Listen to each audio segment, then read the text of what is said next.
Hello, and welcome to our Talk Learn Connect. My name is Nancy Brenner, and I'm a Care Services Coordinator for the Lower Hudson Valley. And I'm here with my colleague, who would also like to say hello.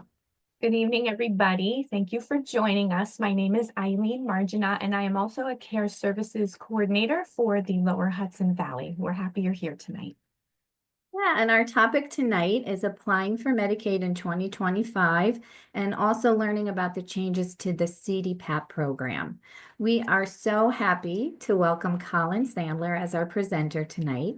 Colin is a social worker with over 30 years experience in working with the aged and those with disabilities. She has her own company called Medicaid Solutions, where she helps people to apply for Medicaid. She has extensive knowledge in all the ins and outs of Medicaid, while also keeping up to date with the changing laws. We will have the opportunity for questions and answers, so please put your questions in the Q&A section on your screen. And now we welcome Colin. Thank you for being with us. Thank you so much for having me today. I'm going to go ahead and use a PowerPoint to go through some of the basics. It is a little bit fast-paced, and I think that's the best way to sort of get you as much information as I can. And then obviously everybody can ask questions. Also, I will send the PowerPoint out to Nancy. So if anybody wants to have it, then obviously you can have a copy of it so that you can have any, hopefully some of the questions that you might have will be answered there. So let me go ahead and share my screen with you guys and get started. And okay, gotta get my screen in full screen mode. Bear with me one moment because it's not, should have done that before. Sorry. Okay. And this, let's go to slideshow. There we go. Okay, now you can see the full screen, right? All right. So I like to start by explaining the difference between community Medicaid and institutional Medicaid. And most important for people to understand, which is a big stress on people, is in both cases, if you apply for Medicaid, your Medicare or whatever other commercial insurance you might have remains your primary health insurance. So you're not swapping out your excellent insurance for Medicaid. Whatever insurance you have will remain your primary insurance, Medicare or otherwise. If you have supplementary insurance, if you have Medicare plus another insurance, that will stay in place. Medicaid will become your last insurer. And for most people, the reason for that insurance is to pay for long-term care. So you're not going to lose the quality of your care. Community Medicaid is for care in the home. It can be in your home, the home of a loved one. It could be in an assisted living facility. Basically, community Medicaid is for care anywhere outside of a nursing home. Community Medicaid covers long-term care, such as a home health aide. It also can cover assisted living programs known as ALP programs, which is essentially assisted living program. Most private, or a handful, I shouldn't say most, a handful of private assisted living programs have beds allocated for people on Medicaid. There are a number of facilities that do this. Unfortunately, those beds do require that you have a certain level of functioning that is, relatively high, and you have to share rooms, so it's not an ideal situation for most people. Medicaid can also pay for adult daycare, incontinence supplies, medical transportation, and a few other minor things. The most common reason people apply for community Medicaid is for home care services, and the other things are just sort of bonuses. Currently, community Medicaid has no look back for transfers of assets. That could change in the future, but that still doesn't have a definitive date on record. So I have a later slide that does mention this, but I'm just going to say it right now. We do not know when this change is going to happen. It was supposed to happen in 2020. The most recent one was March 31st. They have not given us a date yet. For sure, they have to give everyone in the state 60 days official notice before they make the change. So in my book, that means there's not going to be a change before June 1st at this point, because we're 60 days out from we're less than 60 days out from May 1st. So everything is on a rolling basis. Anybody that files before the deadline will be grandfathered in under the old rules. It might never happen, but at this point, we just really don't know. So that's community Medicaid. Nursing home Medicaid covers a long-term placement in a nursing home. I'm going to a nursing home and I do not anticipate returning home. But you can also apply for nursing home Medicaid if you need an extended stay in a nursing home past what your current insurance will cover, but you do feel like you will return home. So as long as you qualify for that nursing home Medicaid, you can apply. The Medicaid will pay for your extended stay, but you can still return back home. Unfortunately, nursing home Medicaid has a 5-year look back for transfers of assets. So what is a look back period? A look back period is really a very detailed review of all financial accounts tied to the person applying for Medicaid and their legal spouse. So if you are married, your spouse absolutely must disclose all of their finances. Whether they want to or not, they must. You will not be approved if your spouse refuses to disclose finances. Spousal refusal doesn't mean refusal to disclose. It means refusal to contribute. So there's a difference. They must disclose all of their finances. They are looking at any accounts that the applicant, the spouse, or anyone the applicant or the spouse co-owns with. So if I needed Medicaid and my husband has a bank account with my son, we're going to have to disclose those accounts because my husband co-owns with my son, my husband is my spouse, we're going to have to disclose those accounts. What they are looking for in this look back period essentially, ultimately, is gifts. They are looking for money you may have given away in what they consider an effort to qualify for Medicaid, but gifts are gifts and they don't accept gifting. A lot of people ask the question, well, what about the IRS rule that says you can gift a certain amount of money per year per person? Medicaid does not accept those rules. That is actually just a tax issue, what you can gift per year. Medicaid's, the government's just saying you can gift a certain amount of money and not pay taxes. Medicaid's saying we don't accept gifting money, period. Has nothing to do with taxes. So any money that's gifted in the 5 years prior to going into a nursing home, they can penalize you for those gifts. Typically, they look for gifts $2,000 and over. So anything under the $2,000 threshold generally does not pique their interest. In other words, they may not ask to see a canceled check. They may not ask to see a withdrawal slip, but they can ask to see anything they want technically. So they also will ask to see documentation on large deposits. Why? Because money doesn't fall out of thin air. So if you have a $7,000 deposit and we cannot see that it came from any of your other financial accounts, and what the bank says it was a cash deposit, the question is, where did that money come from? And that can be sometimes pretty challenging, but they want to know because they're saying, well, maybe you have something you haven't disclosed. Maybe you're not being honest with us. So the 5-year look back is a pretty tedious process. It can be done. It is done. Sometimes it's more difficult than others, but you have to do it if you need a long-term nursing home placement. So let me go to the next slide. Sorry. So to qualify for Medicaid, they basically look at 2 factors. They look at your assets and they look at your income. So they divide you into 2 columns. Your assets are holdings, financial accounts, property, life insurance, assets that you have value that you hold.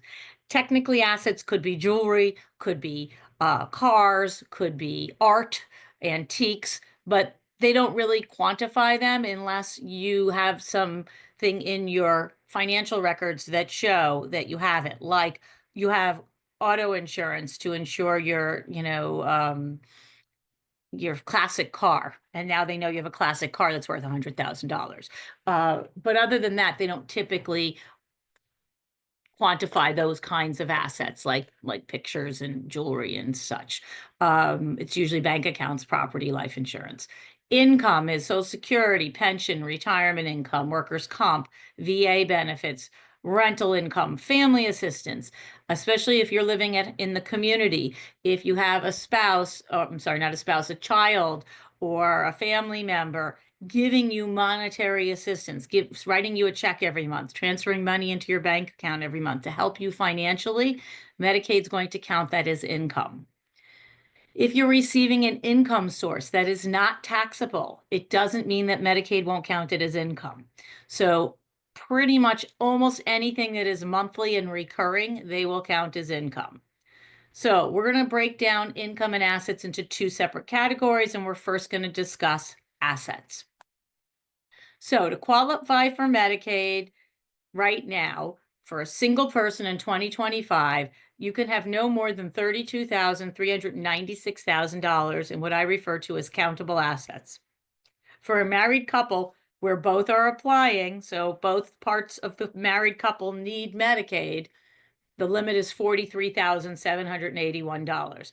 That is pretty generous. If you look at New Jersey or Connecticut, our neighboring states, I don't think you're allowed to have more than $3,000 or $4,000 at most in the bank and qualify for Medicaid. So New York State's pretty generous in what they let you keep. So what is a countable asset? That would be your checking, your savings, CDs, investments, stocks and bonds, non-qualified annuities. Non-qualified annuities are investments. When you look at an annuity statement, it usually says qualified or non-qualified. Non-qualified are investments. Qualified are usually retirement accounts. 529 savings accounts. If you own a 529 savings account, you're saving for your child, you're saving for your grandchild, you're saving for a niece or nephew, whatever it may be, the person who owns the account is the person who owns the money, not the person you're saving for. So if I have a 529 account for my daughter and I need Medicaid, that account belongs to me, not my daughter. So not very good for somebody who is aging or disabled to own a 529 account. You can transfer that account to your spouse if you're married, to if it's for a grandchild, to the parent. Of course, that will be problematic for nursing home Medicaid, but not for community Medicaid. Properties other than your primary residence are countable for community Medicaid. So if I'm living at home, presuming I'm living in my house, it's any property I might own other than the home I'm living in. So I own property upstate, I own a condo in Florida. Those properties are going to count. The property I live in does not count. If I'm going to a nursing home, and I can never make this 100% when I'm doing both nursing home and community at the same time. So I've got to straddle this a little bit. If I'm going to a nursing home and I am the only person who lives in my house, I'm nobody else is there, then my house becomes countable. If I'm going to a nursing home and my spouse lives in my house, or I have an adult child caregiver who's been living in my house for more than 2 years, my house does not count. So there's certain circumstances where your house wouldn't count if you went to a nursing home, but if you are the only one living there and you've done no asset protection in the last 5 years, it would count. Cash value of life insurance. So life insurance is a very complicated thing. Most people don't fully understand it. There's different kinds of life insurances, but whole life policies, which gain value over time, gain cash value. So they become more valuable sometimes even than the original value you bought them for. So somebody bought a $10,000 life insurance policy when they were 20 years old, and they've been paying into it for 30 years. They're now 50. That policy could have cash value that exceeds the original $10,000 benefit that they bought it for. It could be worth $20,000 or $25,000. Cash value means you can cash that policy in at any time. You can call up Prudential and say, I don't want the policy anymore. Give me all the cash value. It also means you can take a loan against the policy for up to a certain percentage of the money. Because of that liquidity, Medicaid counts it as an asset dollar for dollar. So the cash value dollar for dollar is like money in the bank. The owner of the policy owns the cash value. They don't really care who the insured is. They don't really care who the beneficiary is. They care who the owner is. So if I own my own life insurance policy and I need Medicaid, dollar for dollar, that cash value counts against me. If my daughter took out a life insurance policy on me 20 years ago, she's the owner, I'm the insured, she's the beneficiary. I don't even have to report that insurance policy as part of my application, because monetarily it has nothing to do with me. I just happen to be the insured. So it really depends on who the owner is of the policy. I do see sometimes older folks took out life insurance policies on their children when they were young. It used to be a thing, the Gerber policies, things like that. You take out a policy when your kid is born, you pay for it, it costs nothing. And by the time the kid's 30 years old, you have this big cash value bucket of money. If the the person who's applying for Medicaid, the parent theoretically still owns that life insurance policy, they still own the cash value, even though their kid is the insured. So again, we have to look at that. By the way, ownership of life insurance policies can be transferred. So again, if we're looking at community Medicaid, which is care at home, we can take that ownership and flip it to somebody else so that the applicant no longer is the owner of that policy. With nursing home Medicaid, we're more restricted to what we can do with that policy. So what is not a countable asset? Because if you look at my list there, I list most things. So what's not countable? Technically, this is not something that doesn't count. It's how we position it to make it not count. Assets owned solely by your spouse are technically not counted, even if you transfer them to your spouse in an effort to qualify for Medicaid under something called spousal refusal. So spousal refusal means the well spouse says, I have all the money and I am not going to pay for my spouse's care needs. It sounds terrible. It's a loophole. So if I do spousal refusal, what happens is, let's just pretend my husband and I have $400,000 in the bank. We can't qualify for Medicaid for him. We go to the bank, we take out $375,000 of our joint money, and I open a bank account in my name without him. Now we have $25,000 together. I have $375,000 without him. I sign a spousal refusal. He's going to be eligible for Medicaid because I put him into that zone of being under $32,000. Technically exempt because he will get Medicaid, but at any point in time, the county that we live in can come back and try and sue me as a refusing spouse to try to recover some of the money that Medicaid has paid out. This is one of those things that I wish I could tell you. I don't have a crystal ball. They have not been particularly aggressive in coming after people overall for spousal refusal. Do they? Yes, sometimes. The more money the well spouse has, I think the bigger a target you are. So if you're somebody who has $5 million in the bank and you're earning 20 grand a month and you're doing spousal refusal, I think if anybody's going to have a problem, you will, versus the person who has $200,000 in the bank and, is earning a normal amount of money or, reasonable amount of money. I don't know what normal is. But they have not been particularly aggressive. The other side of that is when they do come after the spouse, they usually cut you a deal. And there's two parts of this that make it more beneficial. One is they're only looking to come after you for the Medicaid rate, which is less than the private pay rate. So out of the gate, you're saving money because they're only seeking to recover a lower rate. You've already saved money.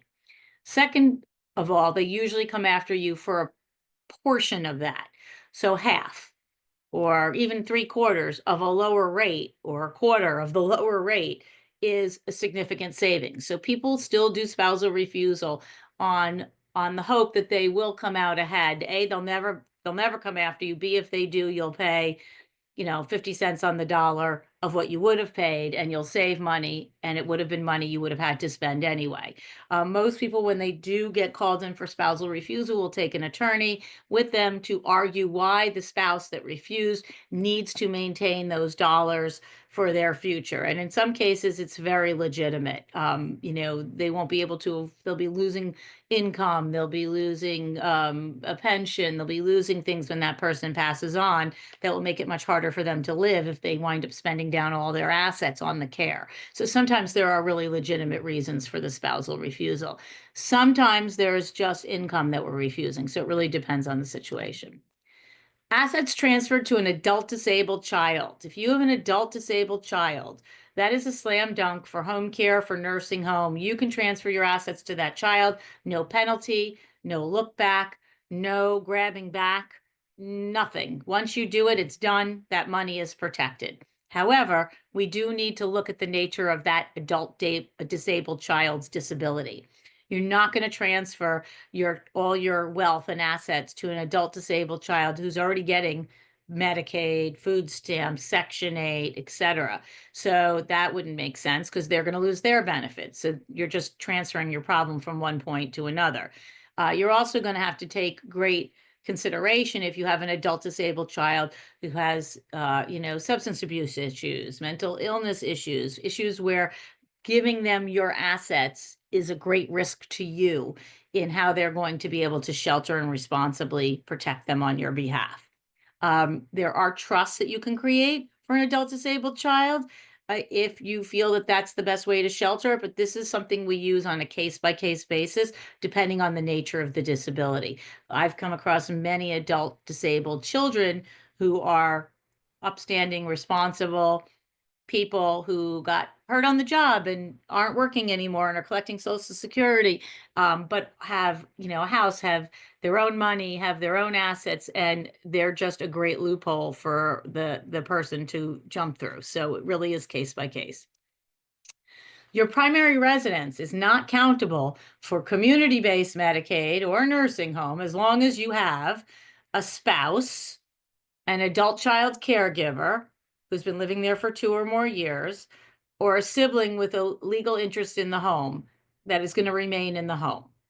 So the house can technically be exempt. If you are doing that, though, you do really need to consider some further planning, because if we leave the house in the name of, let's say my husband and I need Medicaid, my husband and I own our home, and we just say, okay, the house doesn't count. That's great. We're going to go apply for Medicaid, and we do nothing else. We live in the house. I pass away. My husband stays in the house. He never needs any Medicaid. He passes away. When that house goes through his will to our children, New York State's going to be waiting to grab back and have all of my Medicaid dollars paid back from the sale of that house from his will before my children get anything. So anything that passes through the will, it's called a state recovery. Medicaid can claw back to take back as payment for the applicant from the applicant's estate or the spouse's. So one of the Medicaid strategies is to make sure that we have all of the assets that belong to the applicant or the spouse positioned so they don't transfer through your will, that they have another way to transfer to your heirs through a trust, through direct beneficiaries, and there are plenty of ways to do that planning.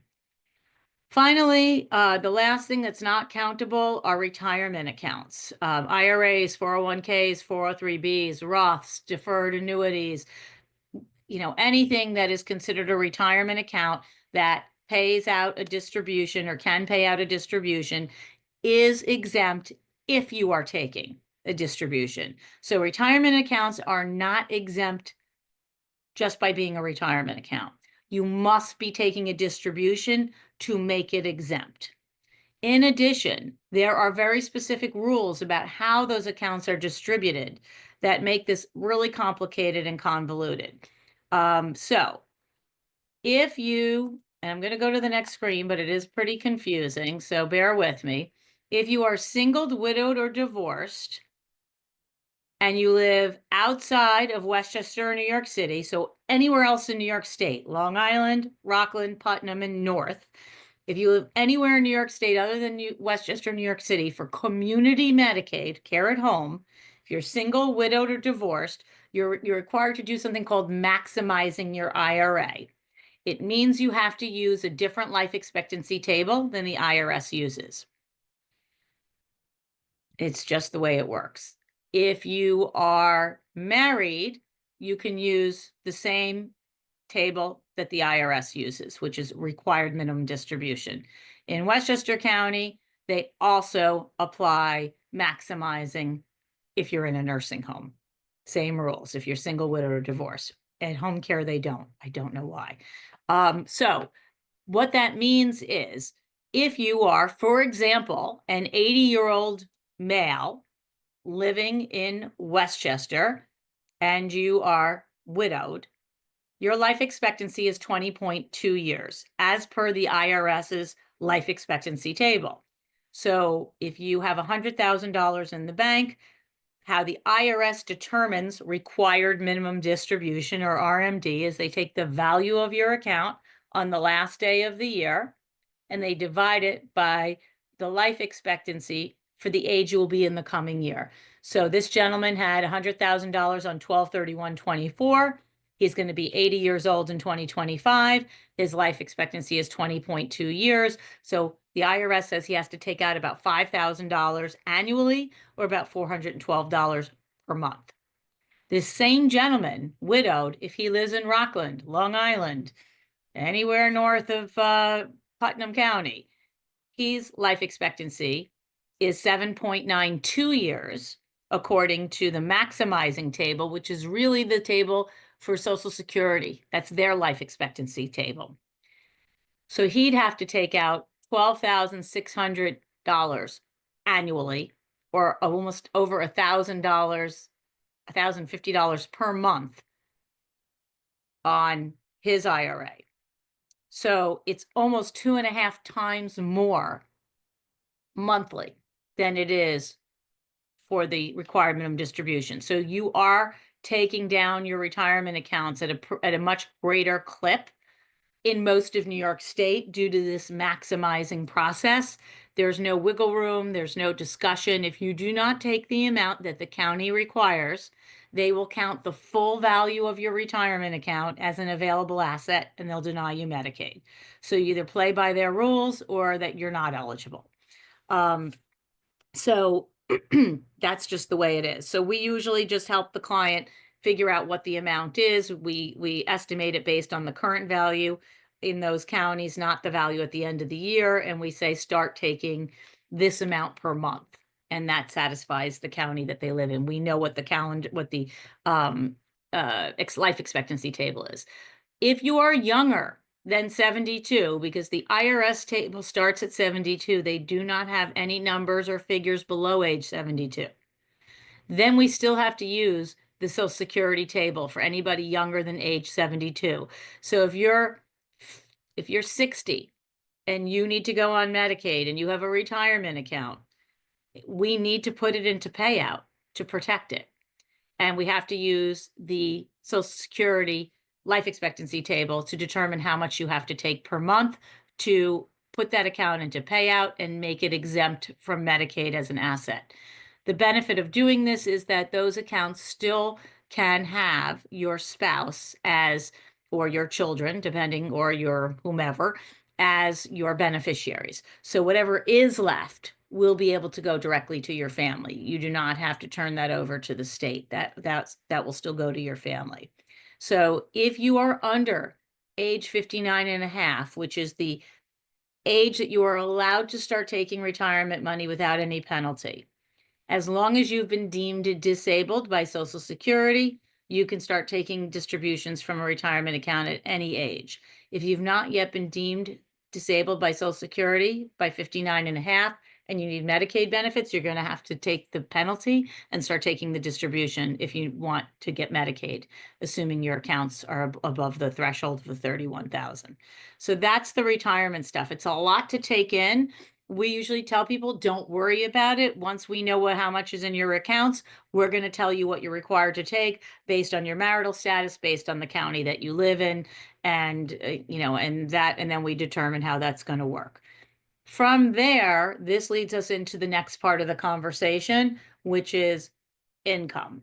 So how is income handled in the community?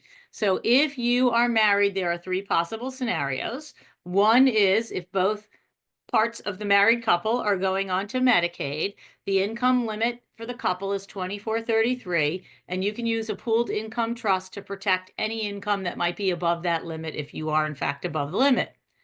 The other option is spousal impoverishment budgeting. This type of budgeting is only available if you are in something called managed long-term care.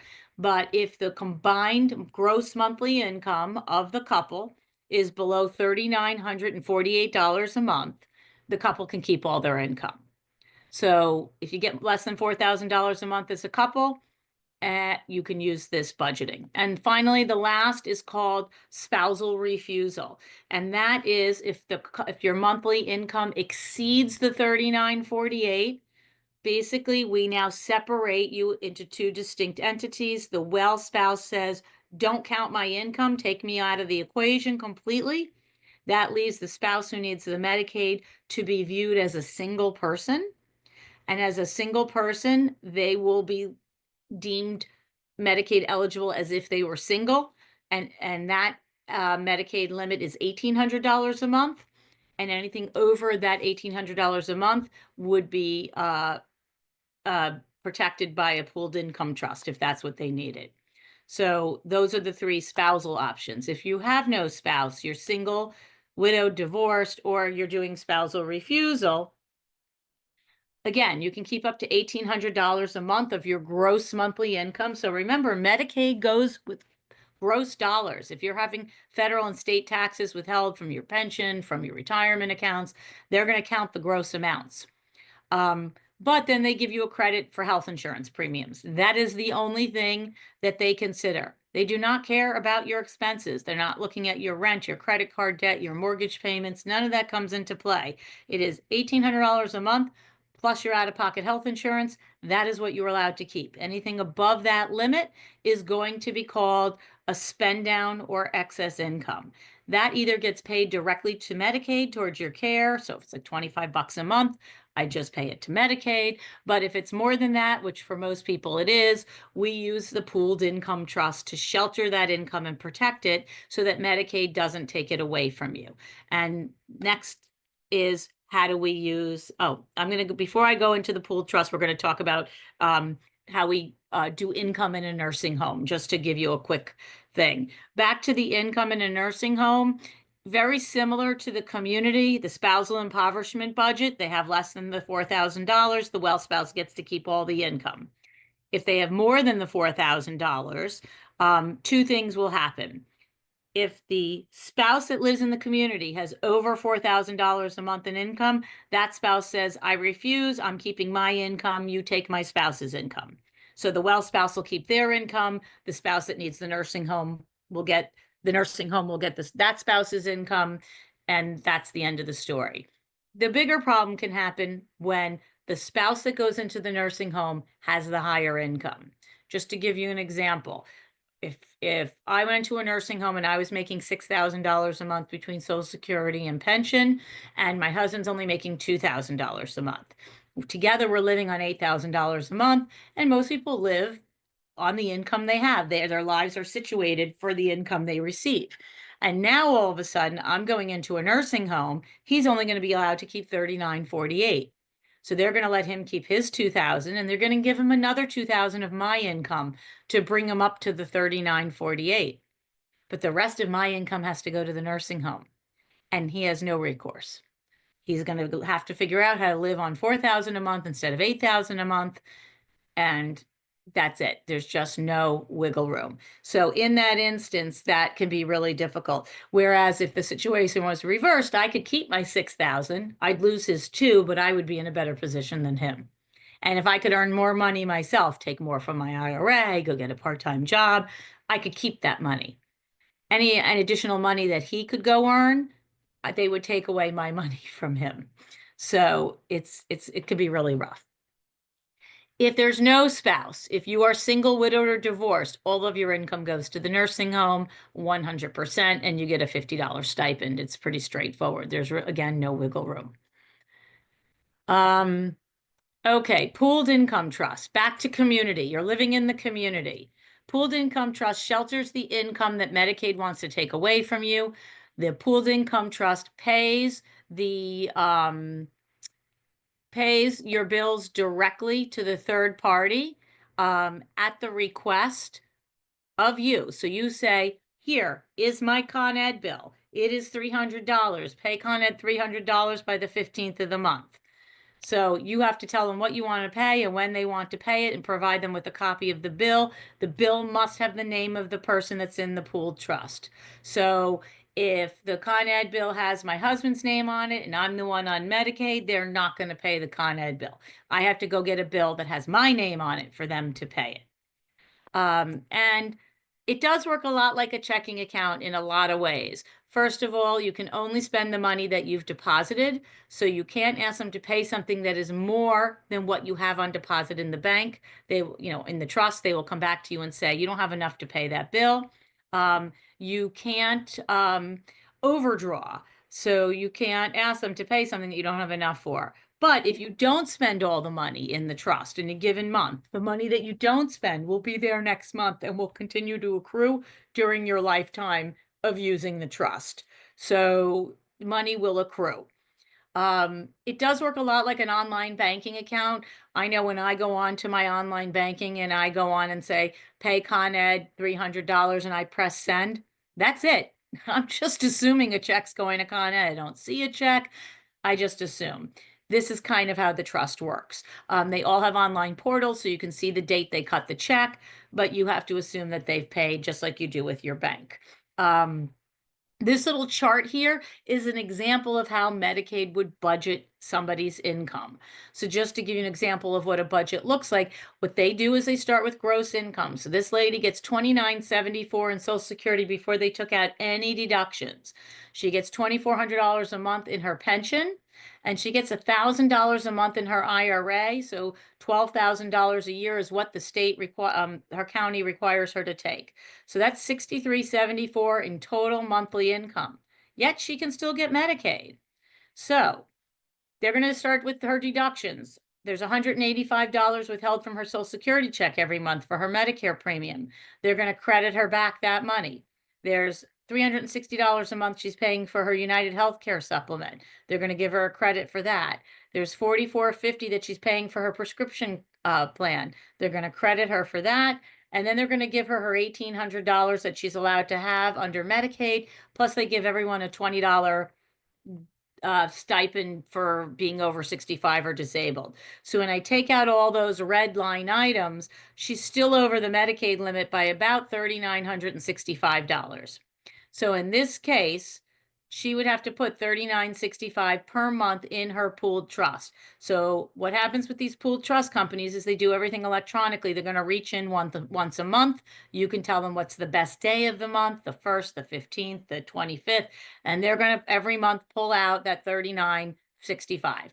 Once the trust pulls out the money, they're going to take their monthly fee. Again, all the trusts work slightly differently. Only one has a very low rate, and that's because they don't have great service. Most of them have either a sliding scale or a flat 10%. So they all tend to run about 8 to 10% of your monthly deposit. This particular trust company is about $300. So once they pull your money out of your checking account, the trust has your money, they take the fee off the money that they've withdrawn, and they then have an account for you there at the trust company. She has $3,600 to spend in her trust. She also has $222 that was not taken out of her checking account from that monthly deposit, from which she can pay her secondary health insurance, her prescription plan, and whatever other bills she wants to pay out of that money. The $3,600 she's going to also use to pay her bills. And we always tell people, start with your trust money first. You use that first before you use your money in the bank. You use that to pay your biggest bills first, your rent, your mortgage, your electric bill, your telephone, your cable, your car insurance, your car payment, your credit card bill, basically anything. They technically are not supposed to pay medical, but they can in certain circumstances. But it is basically your personal living expenses, rent, mortgage, property taxes, home repairs, home improvements, current credit card charges, not old debt, current charges. That can be groceries, incidentals, and then of course, your day-to-day utilities and things like that. So that's how the pooled trust works. You do have to be considered disabled to be in the pooled trust. So unless you are currently collecting Social Security disability, you collected it before you turned 65, or if you never collected it, then there's a disability package we send to New York State, and then they will deem you disabled. Everybody passes that bar. That's never an issue. So that's the pooled trust. So the changes that are coming to New York State, I don't know why that's in white and not readable, but I apologize. Bottom line is we don't know. So it could happen this year. we don't have a deadline yet. I know there's at least 60 days before anything's going to change at this point. I'm thinking not likely to happen at least until July at this point. So, oh, there we go. So I'm not too worried about it. If they do make the change though, and when they do, it will be a 2.5 year look back for community Medicaid, meaning that you won't be able to qualify until 2.5 years after transfers are made. I do want to just point out one thing. Spouse to spouse transfers do not count in this situation, nor do they count for nursing home. So moving money within the marriage. So if you're married and you need Medicaid, you can take all the money and move it from one spouse to the other, and there is no look back, no penalty, even for nursing home, and even when these changes eventually happen in community Medicaid, married couples will not be impacted by this because we have the spousal refusal option. So how do I protect my assets for community Medicaid? I need Medicaid. I have too much money. What do I do? So you're married, you move your money to your well spouse. You could consider doing a trust for that well spouse, which makes sense because the less money that well spouse has in their name, the less of a target they are for spousal refusal. But we look at that on a case by case basis. If you're just transferring a small sum of money and everything is liquid, like you have $60,000 in a savings account or $100,000 in a savings account, there's one kid, there's not a big family, maybe you just transfer your money to your child if you trust them, and you call it a day. You don't own any property, you don't have any investments. It really just depends on your situation. But a lot of people opt for doing something called an irrevocable trust, which is great for property, investments, brokerage accounts, stocks and bonds, life insurance. It's a great way to protect your assets and protect yourself, and protect those who you're transferring the money to. Because if I transfer all my money to my daughter directly, I'm giving her some potential tax issues, but also, what if she gets sued? What if she gets divorced? What if she runs into her own personal financial trouble? She's at risk with my assets in her name of losing my money. That's a problem. So a lot of times the irrevocable trust is just a better way to go. How can you protect your assets if I need a nursing home? Which is always another big question. So if you have a spouse, we can do two things. There's the spousal impoverishment budget, which says the well spouse can keep about $158,000 in assets, plus the home they live in, plus their retirement accounts. So if you fall into that little bucket of eligibility, you can do spousal impoverishment. If not, we do spousal refusal. We start moving the assets to the spouse that's well, and the spouse that's well signs the spousal refusal. And we hope that, they don't come after you. And if they do, whatever it will surely be less than you would have been paying at $15,000 to $18,000 a month if you just pay out of pocket. If you have no spouse, you only have one option, which is called a gift note option. The gift note option is based on the fact that Medicaid penalizes you for giving away money, which I mentioned in the first slide. When you give away money in the 5 years prior to Medicaid application, they penalize you by by denying you Medicaid coverage per month for approximately every $14,000 you gave away. Gave away $28,000, no coverage for 2 months. You gave away $113,000, no coverage for 8 months. So what that happens is they deny you and you're stuck. The family's stuck paying the bill, and the nursing home is going to either force you out or expect you to pay as the family members. So how the gift note works is, because Medicaid penalizes for gifts, but they don't penalize for loans that are being repaid, this allows us to use all of the applicants' money to protect about half of their money. And it's kind of a really complicated but interesting strategy. Basically, we take, let's just say unfortunately, one of the things we do have to do is liquidate and consolidate. So if the person has a property, we have to sell it. If that's the only person that's living in the property, if they have brokerage accounts, annuities that have to be cashed out, even if there's tax consequences, we have to liquidate and consolidate and get everything into one spot. Once we have everything in one spot, let's just take my little example here of John and his daughter Mary. John now has about $226,000 above what Medicaid allows him to have. He's allowed to have $30,000 in the bank. He's already prepaid his funeral, and he's already put out his retirement accounts to the proper payout. So he's ready to roll. He's got this extra $226,000 in his checking account. Basically, when you do a gift note, the attorney you work with, their job is to tell you exactly what you're going to do. They tell you how much you're going to gift, how much you're going to loan, how long the loan will last, and how much your loan payments will be. You don't have to think about anything. They give you all the numbers. But in this case, the general idea is basically the lawyer told John to give Mary a gift of $113,000. That's hers to keep. Then he gives Joan another check. John gives Mary another check for $113,000, but that's a promissory note.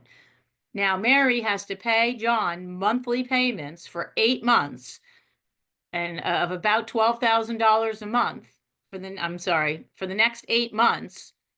So every month Mary's writing a check to John that gets deposited to his bank account for 8 months. That money that Mary's depositing is considered income, and it goes with his Social Security, his pension, his IRA. Those 4 sources of income is going to be enough to cover the private pay rate for the nursing home for those 8 months that he's not eligible for Medicaid while the penalty is running. So at the end of the 8 months, the loan is exhausted.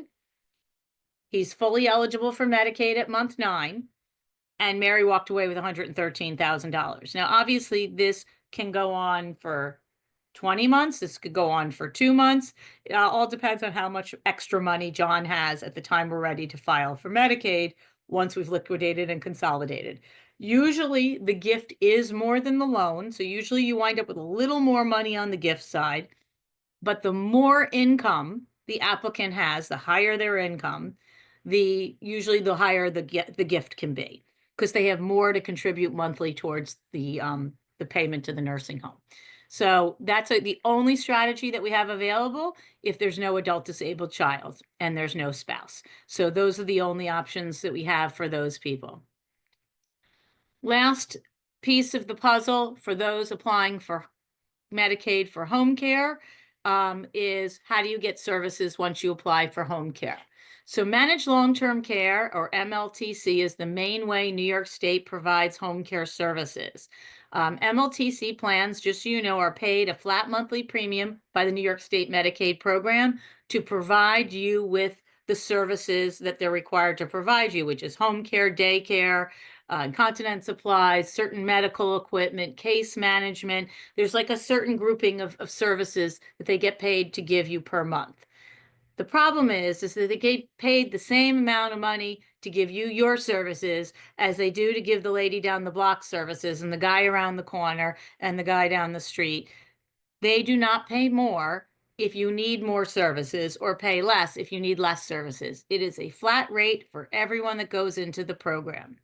Second part of the problem is that the program only pays for task-based needs, physical care, dressing, bathing, toileting, ambulating, transferring, meal preparation, feeding. After that, they'll go into housekeeping, laundry, food shopping, things like that. Anytime that you have a family member available to do those things, they will take away the time in your budget because a family member is providing it. They do not provide any time in your budget for safety or supervision. High risk for falls, wandering, anything that might be supervision based. They don't have to cover. It's not part of their list of services. So they are really, really good at keeping the hours limited because they don't get paid to give you high hours. They will lose money if they give you high hours, and they have a lot of ways to basically prove that they don't have to give you those hours. And supervision and safety is a big, big reason they don't have to give it to you. So the hours are often limited. The good news is that you can get into one of these plans pretty quickly, usually at most 6 weeks after your Medicaid is approved, sometimes either 2 or 3 weeks after your Medicaid is approved. The other program, which works better for a lot of people, is the program called the Nursing Home Transition and Diversion Program, or the NHTD program. They also call us the waiver program. This program can cover task-based needs, so those physical care needs, as well as supervision needs. So it's great for people who have dementia, but maybe have limited physical needs, but really for people who have supervision, who are not safe to be alone, but don't have a physical component quite yet to go along with it. They have really limited use of live-in home health aides, but that is changing. They do offer split shifts a lot more often to cover 24-hour care, but split shifts also come with having a lot more staff. Typically, you cannot use the CDPAP program with the nursing home transition program, which I'm going to explain in a moment. Bad side of this program takes about 6 months to get on board after you get your Medicaid approval. So this program is not the program to start with. It's a program we can move into because you'll be waiting at least 6 months to get in any services if you start with this program. So the CDPAP program, Consumer Directed Personal Assistance Program, is the program where you get to hire your own chosen caregiver. You can't have a spouse be your caregiver, but it really can be basically anybody else. It can be a sibling, an adult child over 18. It could be a daughter-in-law. It could be a nephew. It could be a grandchild over 18. It could be your neighbor. It could be somebody that's not a family member. It can be anybody you want. The person must be legal to work in the U.S. and be able to have the proper documentation. As I'm sure most of you here have experienced going in and applying for a job where you have to do the I-9, where you have to prove that you are legal to work in the U.S. You have to have your social security card or a birth certificate or a passport, something to prove you're a U.S. citizen, that you're legal to work. Same thing to be in the CDPAP program. You have to be able to prove you're a U.S. citizen, or you have legal work papers to work in the U.S. You do not have to be a citizen. You have to be legal to work here. So you cannot really use the CDPAP program with the NHTD program. They do not have contracts with them. You can only use it with the managed care program. And the CDPAP program, one of the benefits of that is that if you have, you can hire somebody you want. Obviously, that's a benefit, somebody you're comfortable with in your home. B, if you get less hours of care, you can manipulate those hours because you can choose your own person. So you can have somebody come from 8 to 11 and from 3 to 6 and from 9 to 11 if you can find the person. So if they only give you 6 hours a day, you can do 2 hours, 2 hours, and 2 hours throughout the day, as long as you can find a person willing to do that. And the CDPAP person can do medical tasks that an aide from an agency cannot. They can give injections. They can check, diabetic status, do finger pricks. They can do insulin. They can do feeding tubes. They can do suctioning. They can do things that they can be trained to do, that any family member could be trained to do. You can train your CDPAP aide, and that's allowable. You can't do that with a licensed agency. So that is a big deal. The big changes coming, or really happening as we speak with the CDPAP program, is we used to have hundreds of what we call fiscal intermediaries. Those were the agencies that you would bring your aide to, and your aide would sign up to get paid. And what has been happening for the last 12 years is the New York State's been paying the managed care companies. The managed care companies been paying the CDPAP fiscal intermediary, who then paid your agency, your aide. And this is why the aides don't get paid much, because the state pays the MLTC pays the agency pays the aide. That's always been the trickle down. But the fiscal intermediary was the agency that signed up your CDPAP aide, and there were hundreds of them. Now there is one company that is managed and run by New York State called PPL. They are going to be the only agency by the end of this month, by the end of March. Everyone in New York State who has currently a CDPAP aide, and anyone who signs up after March, will have to be enrolled with PPL. Everyone must sign up with PPL. Doesn't matter if you're already in the system, everyone has to transition to PPL. They will be the only fiscal intermediary in the state. All the other companies are out. They are not going to be fiscal intermediaries anymore.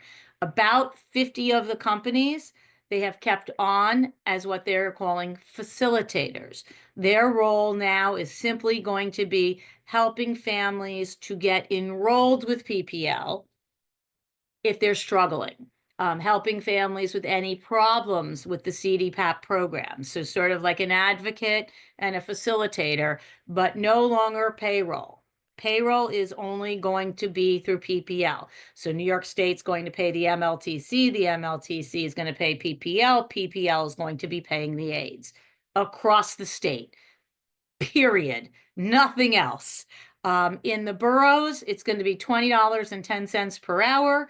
Long Island and Westchester is going to be $19.10 an hour, and the rest of the state is $18.10 an hour. Period. No variation, no changes in rates for different agencies. It's going to be the same across the board. They are saying that they are offering 401k packages and health insurance and time and a half on holidays and benefits packages. I have no idea what they're going to look like. I assume they're going to be fairly thin, but they are offering that kind of stuff. And there will be a system for checking in and checking out. I believe they're going to be using an app. It is my understanding that that app may not be like a GPS tracking app, but they'll want all the PAs, which are the personal assistants, the aides, to download the app so that they can sign in and sign out for their member, so that they have a way of clocking in and clocking out. If the aide doesn't have a phone, then I believe they can use the landline at the house as a way of clocking in and clocking out. But that's going to be the way it's going to be. So that's what's happening now. And if anybody that's on this meeting is already on Medicaid and already using CDPAP, you have to go to the PPL website or ask your current agency if they're a facilitator to help you. If they're not a facilitator, they're one of the agencies that are being booted, then you can go to a facilitator. There are some people who are opting to stay with the agency that they were with that is no longer CDPAP and get their aides certified. A lot of the agencies have found ways to get their aides certified that don't require a lot of classwork or anything. Like they use experience in like a 5-hour evening online training and they call them certified, and then they can go work as a regular aide for a regular agency. So I know a lot of agencies are doing that. So that is the presentation. So I'm going to stop the share and, I can open it up for questions. I'm also going to, if you want to put somewhere, Nancy, my contact information, but I'll also send you out the PowerPoint, which has it on it anyway. That would be great. Yep. Yeah, and at the end, we'll tell people how they can get in touch with us if they want your information, but having the PowerPoint will be great. Somebody already asked the question about being able to review Yes, this I see that. video. So I will, Alan, send you the PowerPoint when I get it. I don't know when it's going to go, when the presentation will go up on our website. Okay, so there is, we're going to do the question and answers now. Okay, and I'll start to, I'll answer. The first question was, can I buy incontinent pads? Can incontinent pads I buy from CVS be reimbursed by Medicaid? No. You have to get a prescription from your doctor, and they have to be purchased through a durable medical supply company that accepts Medicaid. They're kind of difficult to deal with. If you have a MLTC plan, they should be ordering them for you. If not, I've had good luck, particularly with MedStar as one of the companies, but you have to call around and find out a company that will accept Medicaid. And once you do that with a prescription, they will provide them to you. But if you don't like the ones they provide you, then you have to pay for them, unfortunately. Next question here is, with a pooled trust, is the income amount after the spend down used to receive social services? So I'm not sure exactly, but I'm going to try and think what you're asking. So the income that goes into the pooled trust, you get to use to pay your bills. The income that doesn't go into the pooled trust is yours to keep and use to pay bills or whatever else you want to pay. The goal of that is that being in the pooled trust positions you to be Medicaid eligible, therefore allowing you to access your Medicaid benefits. So if you have a spend down and you have not paid it, your Medicaid case is going to show as inactive and you will not be able to access services. So that's what allows you to access benefits.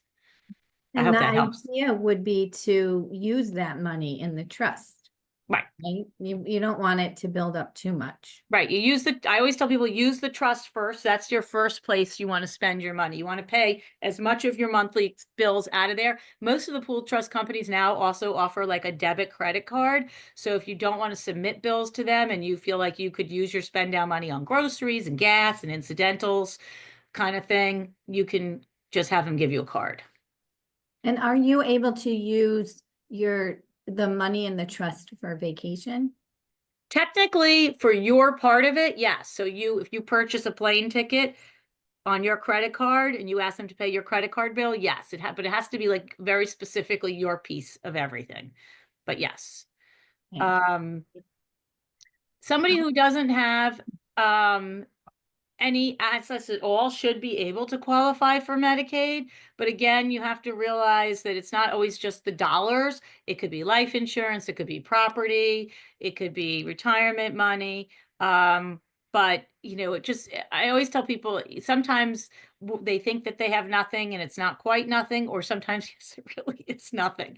Obviously, the less you have, the easier it is for you to apply for Medicaid because you don't really have anything. But if you are recently diagnosed with any kind of medical illness, if you have not applied for Social Security, you have to. Medicaid will not consider you if you have not applied for Social Security disability, even if you can't get an approval for 6 or 8 months, even if you got denied, you have to actually show that you applied.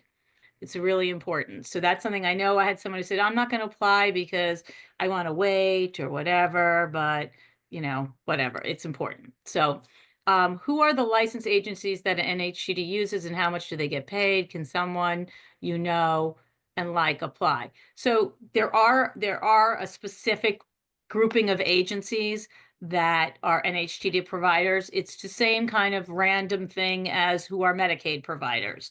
It's just about asking agencies. I mean, I know a handful, and it depends on where you live. I might be able to suggest some. On average, the aides get paid about the same that aides get paid everywhere, which is, about $19 an hour, just like the CDPAP aides. That's sort of the average rate of pay for aides in those counties. It's minimum wage plus $2 an hour is basically what most aides get paid in most counties. So $20 an hour in the city, $19 an hour in Westchester and Long Island, and $18 an hour everywhere else. And that's before taxes. Anyone you want, if they're not a direct family member, can get certified and trained and go work for an NHTD agency. So you do have sort of a back door to get your chosen caregiver in under the NHTD program if you want to. And I've had clients that I've moved to NHTD that had CDPAP. We've gotten their aides certified and trained so they could take them with them when they transition. So it is possible. It really comes down to what the aides are willing to do. Are they willing to make that transition? Will the NHTD give time for severe anxiety? A lot of things is just about how you present it.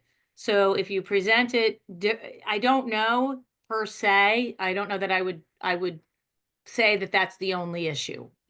I'd have to really delve a little deeper into that. What other issues are you having that you would need the services for? So I would say I'm not really sure how to answer that question because you have to really be careful how you present things. They do, especially on Long Island, want to see some sort of cognitive issue for you to be in the NHTD program very often. Now, that doesn't, It doesn't mean dementia. It could be a mild cognitive impairment, which, but they're a little more hardcore about that on Long Island in the city than they are in the Hudson Valley. Don't know why. So again, it would depend on what your anxiety is, what the rest of your diagnosis is. I do have NHTD agencies out on Long Island that I could recommend if you need that information. And if you've moved everything, this is the person who said, we don't have any money.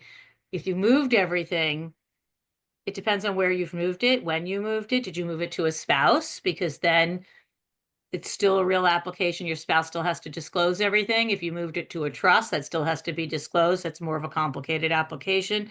If you moved it 6 months ago and it's gone and it's not anywhere in your, not your spouse, nobody sees it, that's a little different.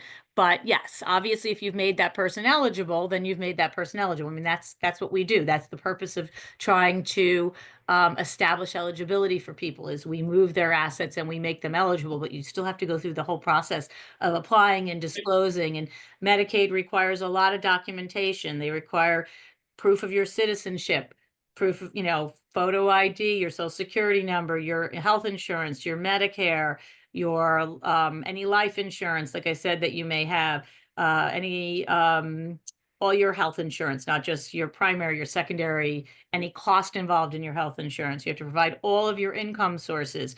Social Security, if you don't have it, did you apply? Did you get denied? Proof of it.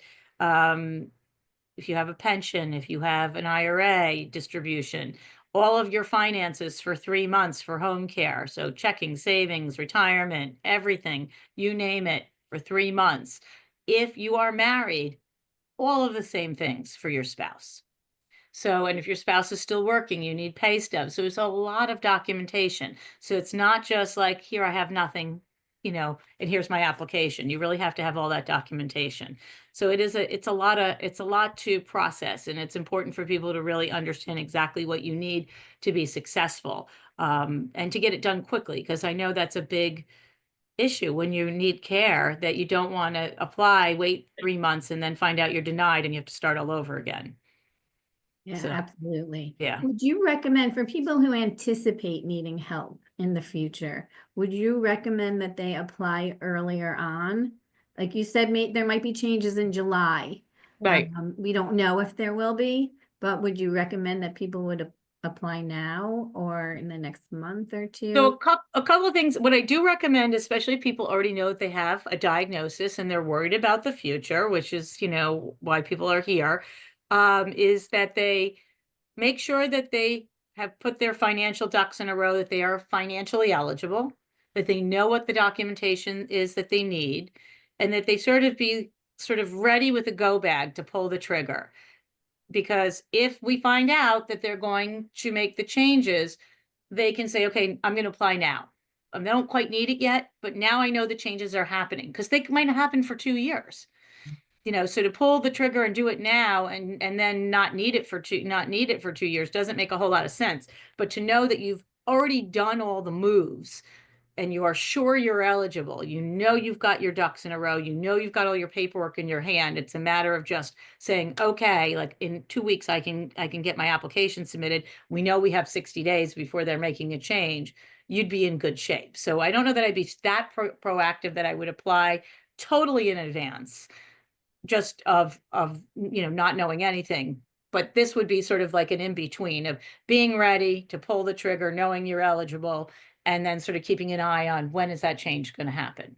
And I know certainly, if any, Nancy, I know you kind of keep tabs with me. As soon as we know something, it's going to be posted everywhere. It's not like it's going to be a big secret once they actually make the decision. Thank you. That's really good advice. Yeah. Because we don't know what the future is going to be. Yeah, and I don't want people, people getting into pooled trust and paying fees and doing things that they may not actually wind up needing. It doesn't make a lot of sense. It makes more sense to, just be just, have that sort of, I call it the go bag, you're just ready to go at any given time. Maybe I just got to get one more bank statement. And most people can grab those things pretty quick, but you're not searching for all those documents. You're not, oh, did I ever change that bank account? Like, you've done all your homework and you've done all the stuff that needs to get done. Thank you. Yep. And thank you. you. We don't seem to have any more questions. Did you have another one, Eileen? I do. Thank you so much, Colin. This has been so helpful. Are there any special implications for somebody whose primary source of income is a New York State pension when they are considering a Medicaid community trust? No, there's not. There's not. I know that's an interesting question, but no, there really isn't.